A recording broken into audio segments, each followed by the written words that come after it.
ಇದೊಂದು ಅತ್ಯಂತ ದುರಂತಮಯವಾಗಿರುವಂಥದ್ದು, ಅತ್ಯಂತ ಮನಸ್ಸಿಗೆ ನೋವು ದುಃಖವನ್ನು ಉಂಟು ಮಾಡುವಂಥ ಸಂಗತಿ. ಎಲ್ಲೇ ಆಗಲಿ ಯಾರಿಗೇ ಆಗಲಿ ಜೀವ ಹಾನಿಯಾಗುವಂಥದ್ದು, ಅದನ್ನು ಯಾರೂ ಕೂಡ ಸಹಿಸಿಕೊಳ್ಳಲಿಕ್ಕೆ ಸಾಧ್ಯ ಆಗದೇ ಇರುವಂಥದ್ದು. ಅದರಲ್ಲಿಯೂ ಕೂಡ ಹೆತ್ತವರಿಗಂತೂ ಆಗುವಂತಹ ನೋವು ದುಃಖವನ್ನು ವರ್ಣಿಸಲಿಕ್ಕೂ ಸಾಧ್ಯ ಇಲ್ಲ, ಅದಕ್ಕೆ ಪ್ರತಿಯಾಗಿ ಏನು ಹೇಳೋದಕ್ಕೂ ಸಾಧ್ಯ ಆಗೋದಿಲ್ಲ. RCB IPLನಲ್ಲಿ ಈ ವರ್ಷ ವಿಕ್ಟರಿಯನ್ನು ಪಡೆದಂಥ ಸಂದರ್ಭದಲ್ಲಿ ಹೆಮ್ಮೆ ಪಡೋಣ. ಕ್ರಿಕೆಟ್ ಅಭಿಮಾನಿಗಳ ಬರೀ ಕ್ರಿಕೆಟ್ ಅಷ್ಟೇ ಅಲ್ಲ, ನಾವು ಕ್ರೀಡಾ ಅಭಿಮಾನಿಗಳಾಗಿರಬೇಕು ಎಲ್ಲರೂ ಕೂಡ. ಕ್ರೀಡೆಗಳು ಅತ್ಯಂತ ಮುಖ್ಯವಾಗಿರುವಂಥದ್ದೇ. ಆದರೆ ಕ್ರಿಕೆಟ್ ಒಂದೇ ಕ್ರೀಡೆ ಅಲ್ಲ, ನಮ್ಮಲ್ಲಿ ಬೇಕಾದಷ್ಟು ಕ್ರೀಡೆಗಳಿದೆ. ಎಲ್ಲ ಕ್ರೀಡೆಗಳಿಗಿಂತಲೂ ಇವತ್ತು ಕ್ರಿಕೆಟ್ಗೆ ಬಹಳಷ್ಟು ಒತ್ತು ಕೊಡುವ ಮತ್ತು ಯುವಕರು ಮಕ್ಕಳು ಜಾಸ್ತಿ ಅದಕ್ಕೆ ಬಲಿ ಬೀಳ್ತಾ ಇರುವಂಥದ್ದನ್ನು ಕಾಣ್ತಾ ಇದ್ದೀವಿ. ಆದರೆ ಅದನ್ನು ನಾವು ಬೇಡ ಅಂತ ಹೇಳೋದಕ್ಕೂ ಸಾಧ್ಯ ಇಲ್ಲ. ಎಷ್ಟು ಒಂದು ಮಿತಿಯಾಗಿರಬೇಕೋ ಅದು ಇರಬೇಕಾಗಿರುವಂಥದ್ದು. ಇವತ್ತು RCB ಅವರ ಈ ಸಂಭ್ರಮಾಚರಣೆಯನ್ನು ಮಾಡಬೇಕು ಅಂತ ಯಾವ ದೃಷ್ಟಿಯಿಂದ ಅದನ್ನು ಆಚರಣೆ ಮಾಡಿದ್ರು, ಹೇಗೆ ಅದನ್ನು ಜನಗಳಿಗೆ ಪ್ರಚಾರ ಮಾಡಿದ್ರು ಗೊತ್ತಿಲ್ಲ. ನಾನು ಕೇಳಿದಾಗೆ ಹಿಂದಿನ ಗೆದ್ದ ನೈಟ್ ಅವತ್ತು ರಾತ್ರಿ ಬೆಳಗಿನ ಜಾವ 4:15 ಗಂಟೆವರೆಗೂ ಕೂಡ ಸಂಭ್ರಮಾಚರಣೆಯನ್ನು ಬೆಂಗಳೂರಿನ ಬೀದಿಗಳಲ್ಲಿ ಮಾಡಿದ್ದಾರೆ ಅಂತ ಕೇಳಿ ಬಂದೆ. ಅಂಥ ಸಂದರ್ಭದಲ್ಲೇ ಪೊಲೀಸ್ನವರು ಬಹಳ ಹರಸಾಹಸಪಟ್ಟು ಅವನ್ನೆಲ್ಲ ನಿಯಂತ್ರಿಸಿ ಒಂದು ತಹಬಂದಿಗೆ ತಂದಿದ್ದಾರೆ. ತಿರ್ಗಿ ಮಾರನೇ ದಿವಸವೇ ಅವರಿಗೆ ಇಲ್ಲಿಗೆ ಸ್ವಾಗತ ಮಾಡಿಕೊಂಡು ಅದನ್ನು ಕಾರ್ಯಕ್ರಮವನ್ನು ಆಯೋಜಿಸಿದ್ದಾರೆ. ಅದರಿಂದ ಆ ಸಂದರ್ಭದಲ್ಲಿ ಜನಗಳು ತುಂಬ ಜನ ಸೇರ್ಕೊಂಡ್ಬಿಟ್ಟಿದ್ದಾರೆ, ಕ್ರೌಡ್ ಜಾಸ್ತಿ ಆಗಿದೆ. ಮತ್ತು ಅಲ್ಲಿ ಸಂಭ್ರಮಾಚರಣೆಗೆ ಅಂತೇಳಿ ಆಹ್ವಾನವನ್ನು ಕೊಟ್ಬಿಟ್ಟಿದ್ದಾರೆ ಜನಗಳಿಗೆಲ್ಲರಿಗೂ ಕೂಡ, ಈ ಮೀಡಿಯಾದಲ್ಲೇನೋ ಬಂದಿದೆ ಅಂತೇಳಿ. ಇದೆಲ್ಲವನ್ನು ಗಮನಿಸಿದಂಥವರು ಇವತ್ತು ಎಲ್ಲರೂ ಕೂಡ ಅದರಲ್ಲಿ ನಾನು ಮುಂದು ತಾನು ಮುಂದು ಅಂತ ಮುಗಿಬಿದ್ದಿದ್ದಾರೆ. ಮುಗಿಬಿದ್ದರ ಜೊತೆಗೆ ಗೇಟ್ ತೆಗೆದಿದ್ದರೆ ಯಾವುದೋ ಆಗ್ತಿರಲಿಲ್ಲ. ಆ ಕದಗಳನ್ನು ಮುಚ್ಚಿದ್ರಿಂದ ಎಲ್ಲ ಜಾಮ್ ಆಗ್ಬಿಟ್ಟಾರೆ. ಹಿಂದೆ ಹೋಗಿ ಜಾಮ್ ಆದಾಗ ಈ ತಳ್ಳಾಟ ನೂಕುನುಗ್ಗಲು ಸಹಜ ಆಗುತ್ತದು. ಸಾಮಾನ್ಯವಾಗಿ ಹಂಗೆ ಜಾಮ್ ಆದಾಗ ನೂಕುನುಗ್ಲಾಡೋದು ಸಹಜ. ಅಂಥ ಸಂದರ್ಭದಲ್ಲಿ ಬಿದ್ದವ್ರನ್ನ ಎತ್ತಕ್ಕೆ ಹೋದ್ರೆ ಅವರು ಬಿದ್ದೋಗ್ತಾರೆ, ಅಂಥ ಒಂದು ಪರಿಸ್ಥಿತಿ ಇರ್ತದೆ. ಹಾಗೆ ಅಲ್ಲಿ ಎಷ್ಟೋ ಗೇಟ್ನಲ್ಲಿ ಆ ಗೇಟ್ ಕಿತ್ತು ಬಿದ್ದು ಆ ಸಂಗತ ನುಗ್ಗಕ್ಕೆ ಒಳಗೆ ಹೋದಾಗ ಬಿದ್ದಂಥ ಅವ್ರು ದುಡ್ಕೊಂಡು ಹೋಗಿರುವಂಥದ್ದು ಅತ್ಯಂತ ನೋವಿನ ಸಂಗತಿ ಆಗಿರುವಂಥದ್ದು.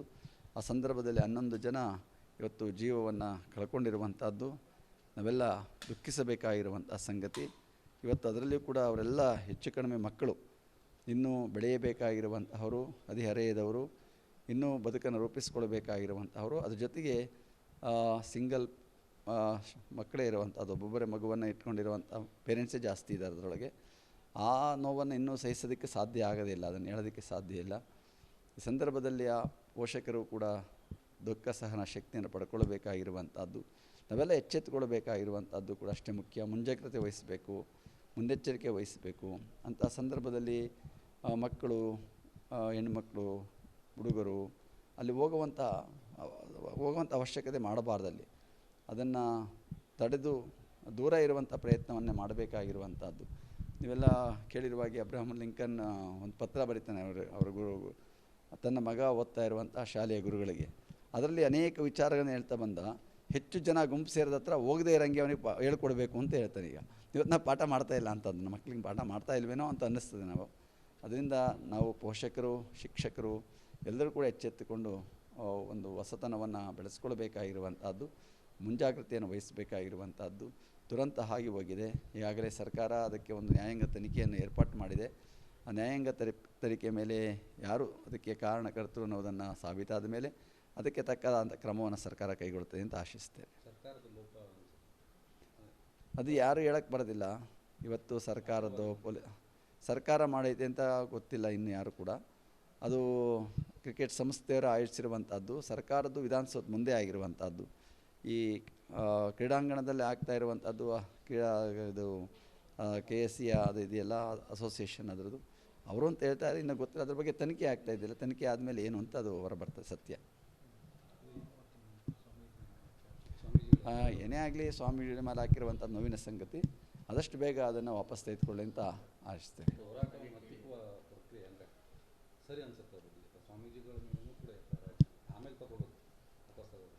ಅದೇನಾಗಿದೆ ಅಂತಂದರೆ ಅಲ್ಲೆಲ್ಲ ಭಾಗವಹಿಸಿದಂಥ ಅವರೆಲ್ಲರನ್ನೂ ಕೂಡ ಪರಿಗಣಿಸಿದ್ದಾರೆ ಅಂತ ಭಾವಿಸ್ತೇನೆ. ಅದನ್ನು ಅಲ್ಲಿ ಇವರೆಲ್ಲರೂ ಶಾಂತಿಯುತವಾಗಿ ಆಗಿದ್ದರೆ ಅದೇನಾಗ್ತಿಲ್ಲ. ಅಲ್ಲಿ ವಾಹನಗಳನ್ನು ತೆಳ್ಳಾಡಿರುವಂಥ ಅಕಸ್ಮಾತ್ ಇನ್ನು ಜೀವಹಾನಿ ಆಗಿಬಿಟ್ಟಿದ್ರೆ ಇನ್ನೂ ತೊಂದರೆ ಆಗ್ತಾಯಿತ್ತು ಯಾರಿಗೂ. ಅದೊಂದು ಮುಖ್ಯ. ನಮ್ಮ ಯಾರ ಪ್ರಾಣಕ್ಕೂ ಕುತ್ತು ಬಂದಿಲ್ಲ. ವಾಹನಗಳನ್ನು ಮತ್ತು ಆ JCB ಮತ್ತಿತರ ವಾಹನಗಳನ್ನು ಮತ್ತು ಪೈಪ್ಗಳನ್ನು ತೆಳಬೇಕಾದ್ರೆ ಅಷ್ಟು ಜನಸಂಖ್ಯೆ ಇದ್ದಾಗ ಅದು ಭಾಳ ಕಷ್ಟ ಆಗಿರುವಂಥದ್ದು. ಆ ಪೊಲೀಸ್ನವರು ಕೂಡ ಹರಸಾಹಸಪಟ್ಟು ನಿಯಂತ್ರಣ ಮಾಡಿದ್ದಾರೆ. ಅದು ನೀರಿಗಾಗಿ ಹೋರಾಟ ಮಾಡ್ತಾ ಇರುವಂತಹ ಒಂದು ಸಂಗತಿ. ಇವತ್ತು ನೀರು ಎಲ್ಲರಿಗೂ ಬೇಕಾಗಿರುವಂಥದ್ದು. ನಮ್ಮ ತುಮಕೂರಿನಿಗೆ ಎಷ್ಟು ಅಲಾಟ್ ಆಗಿದೆ ಅದನ್ನು ಪೂರ್ತಿ ಇನ್ನೂ ಬಳಸ್ಕೊಳ್ಳೋಕೆ ಆಗ್ತಾಯಿಲ್ಲ. ನಾವು ಅದನ್ನು ಬಳಸ್ಕೊಳ್ಳುವ ಪ್ರಯತ್ನವನ್ನು ಇವತ್ತು ಸರ್ಕಾರದ ವತಿಯಿಂದ ಆಗಬೇಕಾಗಿದೆ. ಕೆಲಸ ಮುಂದುವರಿತಿದೆ ಅಂತ ಹೇಳಿ ಮಾಡ್ತೀನಿ. ಅದನ್ನು ನಾವು ಪೂರ್ಣ ಪ್ರಮಾಣದಲ್ಲಿ ತುಮಕೂರಿನ ಜಿಲ್ಲೆಗೆ ಒದಗಿಸಿಕೊಟ್ಟು ಮಿಕ್ಕಿದ್ದನ್ನು ಬೇರೆ ಜಿಲ್ಲೆಗಳಿಗೆ, ಬೇರೆ ತಾಲೂಕುಗಳಿಗೆ ಕೊಡಬೇಕಾಗುತ್ತೆ. ನ್ಯಾಯಯುತವಾಗಿ ಅವ್ರಿಗೂ ಕೂಡ ಎಲ್ಲಿ ಅವಶ್ಯವಾಗಿ ಕೊಡಬೇಕಾಗಿರ್ತದೋ, ಅಭಾವ ಇದೆಯೋ ಅಂಥ ಸ್ಥಳಗಳಿಗೆ ಕೊಡಬೇಕಾಗಿರುವಂಥದ್ದು ಕೂಡ ಸರ್ಕಾರದ ಕರ್ತವ್ಯ ಆಗಿರುವಂಥದ್ದು. ಆ ನಿಟ್ಟಿನಲ್ಲಿ ತಜ್ಞರು ಮತ್ತು ನೀರಾವರಿ ತಜ್ಞರೆಲ್ಲರೂ ಕೂಡ ಚಿಂತನೆ ಮಾಡಿ ಒಂದು ನಿರ್ಣಯಕ್ಕೆ ಬರಬೇಕು ಅಂತ ಕೇಳ್ತೀನಿ. ಭಾಳ ಸಂತೋಷ, ಬೇಗ ತೆಗೆದುಕೊಳ್ಳಿ, ಬೇಗ ತಗೊಳ್ಳಿ, ಭಾಳ ಸಂತೋಷ, ಒಳ್ಳೆಯದು, ಸ್ವಾಗತಾರ್ಹ ಮಾಡಬೇಕು ಅಂತ ಹೇಳ್ತೀನಿ.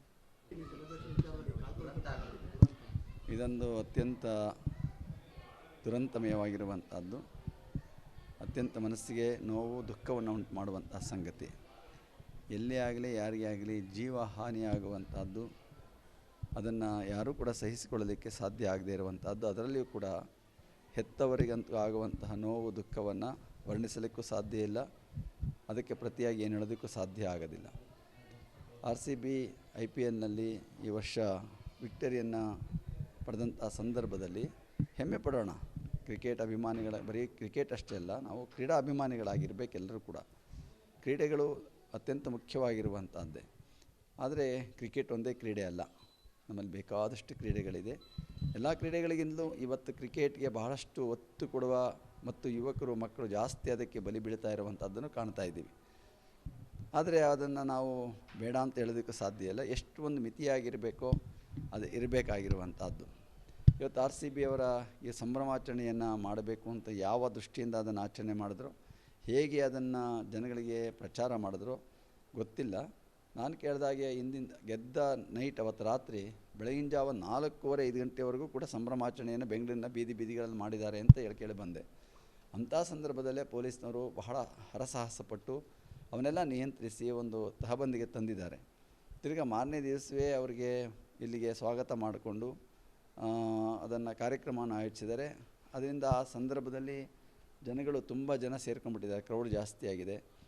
ಮತ್ತು ಅಲ್ಲಿ ಸಂಭ್ರಮಾಚರಣೆಗೆ ಅಂತೇಳಿ ಆಹ್ವಾನವನ್ನು ಕೊಟ್ಬಿಟ್ಟಿದ್ದಾರೆ ಜನಗಳಿಗೆಲ್ಲರಿಗೂ ಕೂಡ. ಈ ಮೀಡಿಯಾದಲ್ಲೆಲ್ಲ ಬಂದಿದೆ ಅಂಥೇಳಿ ಇದೆಲ್ಲವನ್ನು ಗಮನಿಸಿದಂಥ ಅವರು ಇವತ್ತು ಎಲ್ಲರೂ ಕೂಡ ಅದರಲ್ಲಿ ನಾನು ಮುಂದು ತಾನು ಮುಂದು ಅಂತ ಮುಗಿಬಿದ್ದಿದ್ದಾರೆ. ಮುಗಿಬಿದ್ದರ ಜೊತೆಗೆ ಗೇಟ್ ತೆಗೆದಿದ್ದರೆ ಯಾವುದೋ ಆಗ್ತಿರಲಿಲ್ಲ. ಆ ಕದಗಳನ್ನು ಮುಚ್ಚಿದ್ರಿಂದ ಎಲ್ಲ ಜಾಮ್ ಆಗ್ಬಿಟ್ಟಾರೆ. ಹಿಂದೆ ಹೋಗಿ ಜಾಮ್ ಆದಾಗ ಈ ತಳ್ಳಾಟ ನೂಕುನುಗ್ಗಲು ಸಹಜ ಆಗುತ್ತದು. ಸಾಮಾನ್ಯವಾಗಿ ಜಾಮ್ ಆದಾಗ ನೂಕುನುಗ್ಲಾಡೋದು ಸಹಜ. ಅಂಥ ಸಂದರ್ಭದಲ್ಲಿ ಬಿದ್ದವ್ರನ್ನ ಎತ್ತಕ್ಕೆ ಹೋದ್ರೆ ಅವರು ಬಿದ್ದೋಗ್ತಾರೆ. ಅಂಥ ಒಂದು ಪರಿಸ್ಥಿತಿ ಇರ್ತದೆ. ಹಾಗೆ ಅಲ್ಲಿ ಅದೆಷ್ಟೋ ಗೇಟ್ನಲ್ಲಿ ಆ ಗೇಟ್ ಕಿತ್ತು ಬಿದ್ದು ಆ ಸಂಗತ ನುಗ್ಗಕ್ಕೆ ಒಳಗೆ ಹೋದಾಗ ಬಿದ್ದಂಥ ಅವ್ರು ದುಡ್ಕೊಂಡು ಹೋಗಿರುವಂಥದ್ದು ಅತ್ಯಂತ ನೋವಿನ ಸಂಗತಿ ಆಗಿರುವಂಥದ್ದು. ಆ ಸಂದರ್ಭದಲ್ಲಿ 11 ಜನ ಇವತ್ತು ಜೀವವನ್ನು ಕಳ್ಕೊಂಡಿರುವಂಥದ್ದು ನಾವೆಲ್ಲ ದುಃಖಿಸಬೇಕಾಗಿರುವಂಥ ಸಂಗತಿ.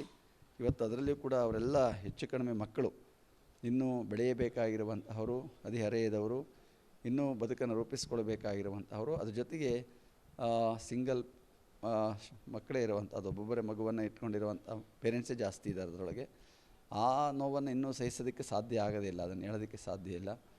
ಈ ಸಂದರ್ಭದಲ್ಲಿ ಆ ಪೋಷಕರು ಕೂಡ ದುಃಖ ಸಹನ ಶಕ್ತಿಯನ್ನು ಪಡ್ಕೊಳ್ಬೇಕಾಗಿರುವಂಥದ್ದು, ನಾವೆಲ್ಲ ಎಚ್ಚೆತ್ತುಕೊಳ್ಬೇಕಾಗಿರುವಂಥದ್ದು ಕೂಡ ಅಷ್ಟೇ ಮುಖ್ಯ. ಮುಂಜಾಗ್ರತೆ ವಹಿಸಬೇಕು, ಮುನ್ನೆಚ್ಚರಿಕೆ ವಹಿಸಬೇಕು.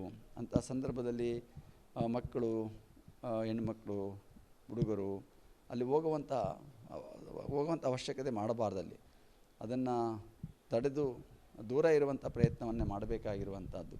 ನೀವೆಲ್ಲ ಕೇಳಿರುವಾಗೆ ಅಬ್ರಹಾಂ ಲಿಂಕನ್ ಒಂದು ಪತ್ರ ಬರೀತಾನೆ ಅವರ ಗುರು, ತನ್ನ ಮಗ ಓದ್ತಾ ಇರುವಂಥ ಶಾಲೆಯ ಗುರುಗಳಿಗೆ.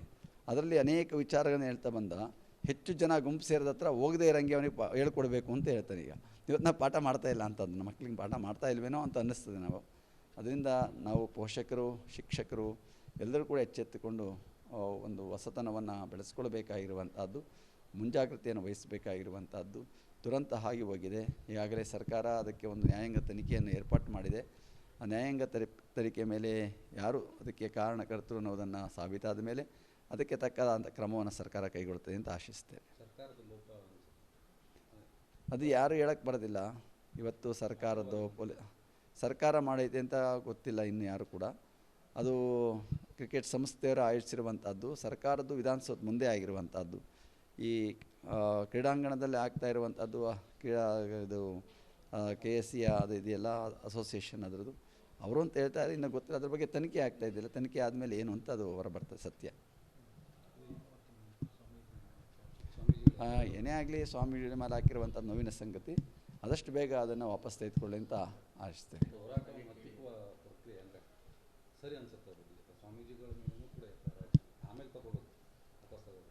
ಅದೇನಾಗಿದೆ ಅಂತಂದರೆ ಅಲ್ಲೆಲ್ಲ ಭಾಗವಹಿಸಿದಂಥವ್ರೆಲ್ಲರನ್ನೂ ಕೂಡ ಪರಿಗಣಿಸಿದ್ದಾರೆ ಅಂತ ಭಾವಿಸ್ತೇನೆ. ಅದನ್ನು ಅಲ್ಲಿ ಇವರೆಲ್ಲರೂ ಶಾಂತಿಯುತವಾಗಿ ಆಗಿದ್ದರೆ ಅದೇನಾಗ್ತಿಲ್ಲ. ಅಲ್ಲಿ ವಾಹನಗಳನ್ನು ತೆಳ್ಳಾಡಿರುವಂಥ ಅಕಸ್ಮಾತ್ ಇನ್ನು ಜೀವಹಾನಿ ಆಗಿಬಿಟ್ಟಿದ್ರೆ ಇನ್ನೂ ತೊಂದರೆ ಆಗ್ತಾಯಿತ್ತು ಯಾರಿಗೂ.